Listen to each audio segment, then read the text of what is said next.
Allahumma salli ala Sayyidina Muhammad. Bismillahirrahmanirrahim. Assalamualaikum warahmatullahi wabarakatuh. Innal hamdalillah nahmaduhu wa nusalli wa nusallim ala rasulihil karim, amma ba'du. Hadirin yang berbahagia, yang sama-sama mengharap ridha Allah Subhanahu wa taala. Kita masih di dalam ta'lim bab anjuran zuhud dan qanaah dalam kitab Fadilah Sedekah, lanjutan dari hadis yang ke-19. Baiklah, kita akan bacakan. Sebuah hadis menyatakan bahwa Rasulullah bersabda, "Perbanyaklah mengingat maut, karena hal itu akan menghapuskan dosa dan menghilangkan rasa cinta kepada dunia." Dalam kitab Ihya. Nabi SAW juga bersabda, "Sekiranya kamu mengetahui apa yang akan terjadi pada dirimu setelah kematianmu, niscaya kamu tidak berselera makan dan tidak dapat menikmati segarnya air." Rasulullah SAW bersabda kepada seorang sahabat radhiyallahu an, "Perbanyaklah mengingat maut, karena hal itu akan menghalangimu dari mencintai hal-hal yang lain." Dalam hadis yang lain disebutkan, "Perbanyaklah mengingat maut. Barang siapa memperbanyak mengingat maut, maka hatinya akan hidup dan kematian menjadi mudah baginya." Seorang sahabat radhiyallahu an datang kepada Nabi SAW dan bertanya, "Ya Rasulullah, saya tidak menyukai mati. Bagaimana cara mengobatinya?" Rasulullah bertanya, "Apakah kamu memiliki harta?" "Ya," jawabnya. Nabi menjawab, "Kirimkanlah harta itu terlebih dahulu ke akhirat, yakni disedekahkan, karena hati manusia selalu terpaut kepada hartanya. Dengan demikian, jika hartanya dikirim lebih awal, maka ia berkeinginan untuk pergi ke sana. Dan apabila harta itu tertinggal di belakang, maka ia selalu ingin bersama-sama dengannya." Dalam kitab Ithaf diriwayatkan dalam sebuah hadis bahwa apabila 2/3 malam sudah berlalu, maka Rasulullah akan bertanya, "Wahai manusia, ingatlah Allah. Tidak lama lagi akan ditiup sangkakala. Maut sedang datang kepada setiap orang dengan segala kekerasannya." Dalam kitab Miskat. Umar bin Abdul Aziz rahmatullah alaih setiap malam biasa mengundang alim ulama hanya untuk membicarakan tentang maut, kiamat, dan akhirat. Ia sering menangis seolah-olah jenazah dirinya terbujur di hadapannya. Ibrahim Taimi rahmatullah alaih berkata, "Dua masalah telah menghalangiku dari kelezatan dunia, yaitu maut dan kekhawatiran bagaimana menghadap Allah pada hari kiamat." Ka'ab radhiyallahu berkata, "Barang siapa mengenal maut, maka segala musibah dunia akan menjadi mudah." Ash'ad rahmatullah berkata, "Jika kami menghadiri majelis Hasan Basri rahmatullah alaih, maka kami selalu menjumpainya sedang membicarakan masalah jahannam dan akhirat." Seorang wanita mengadu kepada Ummul Mukminin Aisyah radhiyallahu an mengenai hatinya yang keras. Lalu Aisyah radhiyallahu an menasihatinya, "Perbanyaklah membicarakan maut agar hatimu menjadi lembut."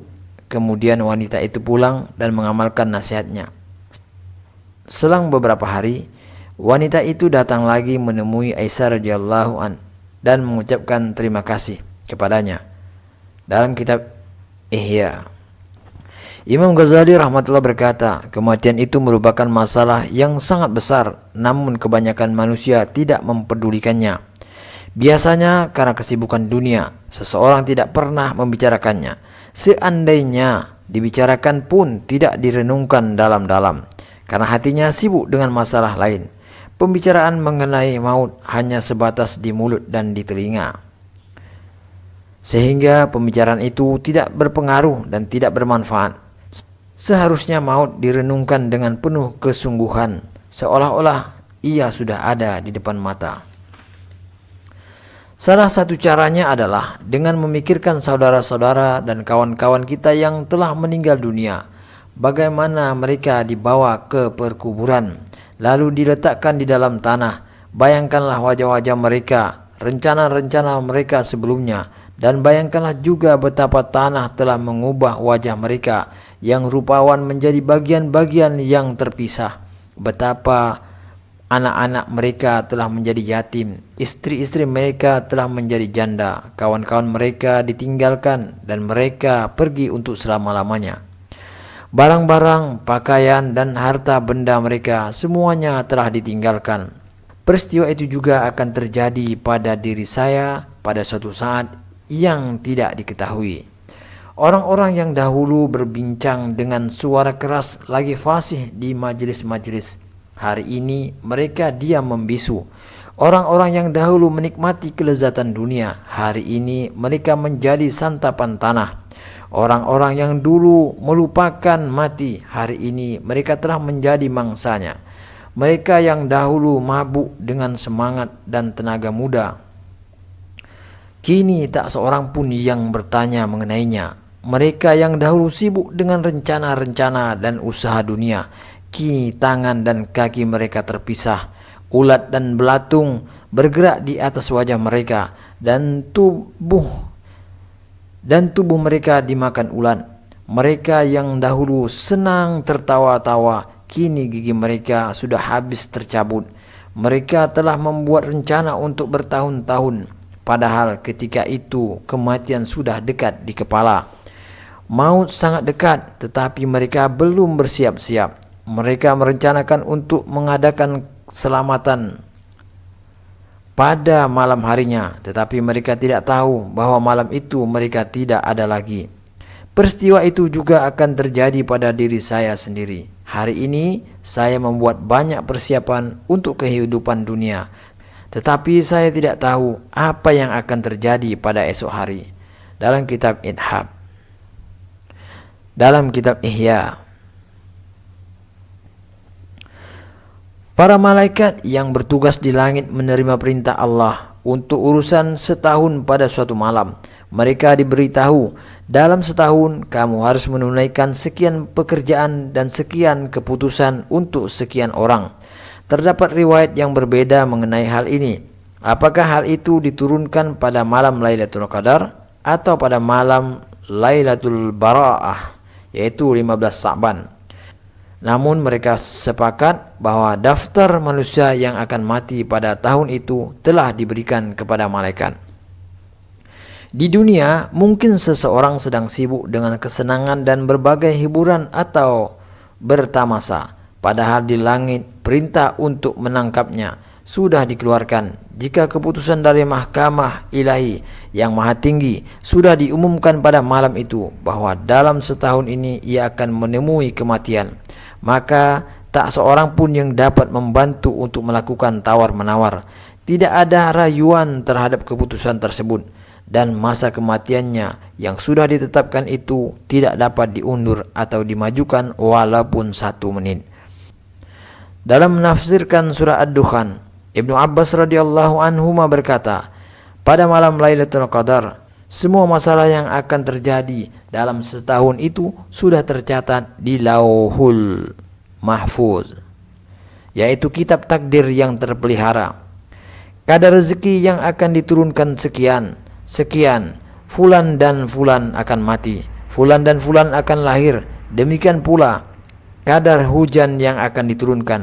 Bahkan telah tercatat dalam daftar bahwa fulan dan fulan akan menunaikan haji pada tahun ini. Ibnu Abbas radhiyallahu anhuma juga berkata, kamu melihat seseorang berjalan-jalan di pasar, padahal namanya sudah tercatat dalam daftar orang yang mati pada tahun ini. Abu Nadrah rahmatullah berkata, pada malam itu semua tugas malaikat untuk sepanjang tahun telah dibagikan. Semua kebaikan, semua keburukan, rezeki, kematian, murah atau mahalnya harga sepanjang tahun akan diputuskan serta diumumkan.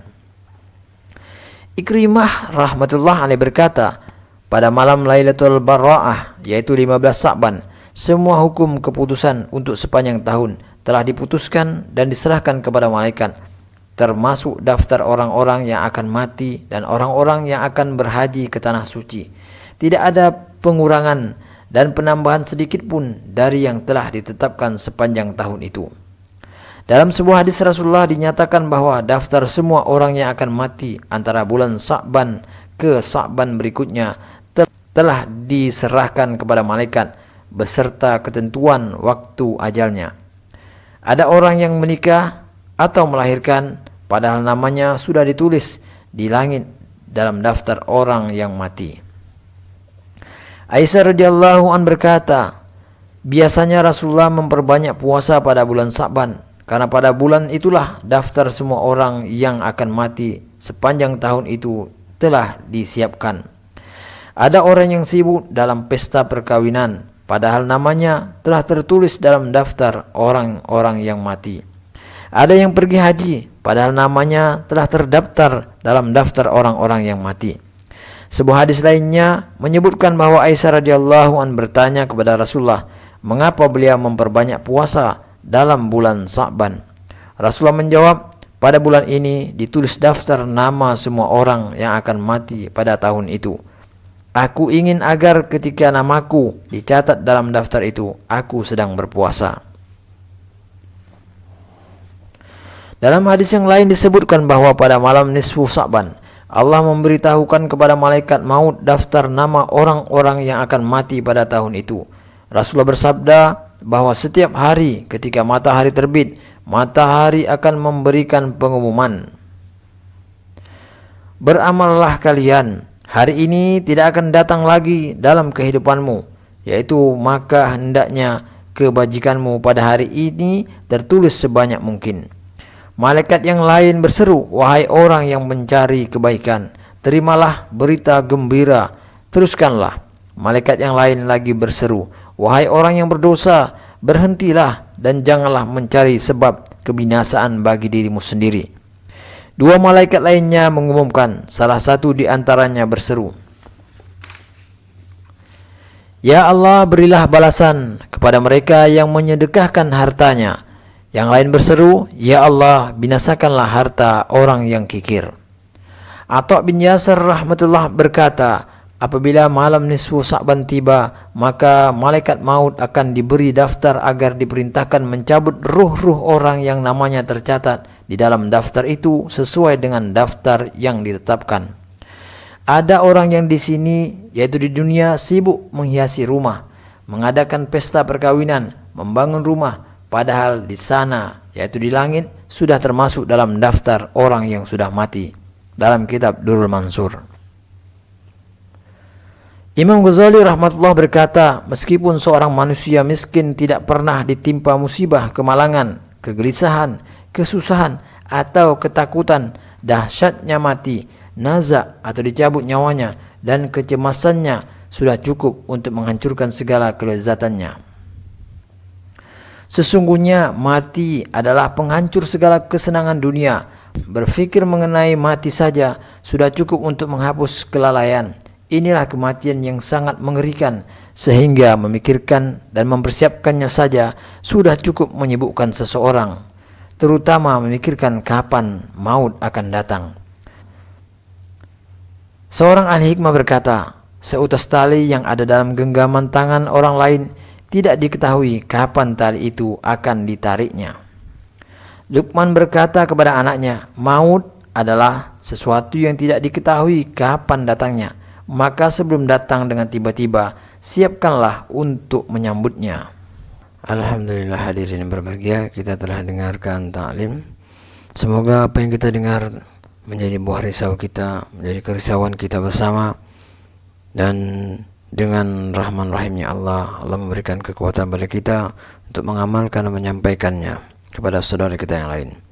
Dan untuk sempurnanya majelis, kita tutup dengan doa kifarah. Subhanakallahumma wa bihamdika, ashhadu an la ilaha illa anta, astaghfiruka wa atubu ilaik. Assalamualaikum warahmatullahi wabarakatuh.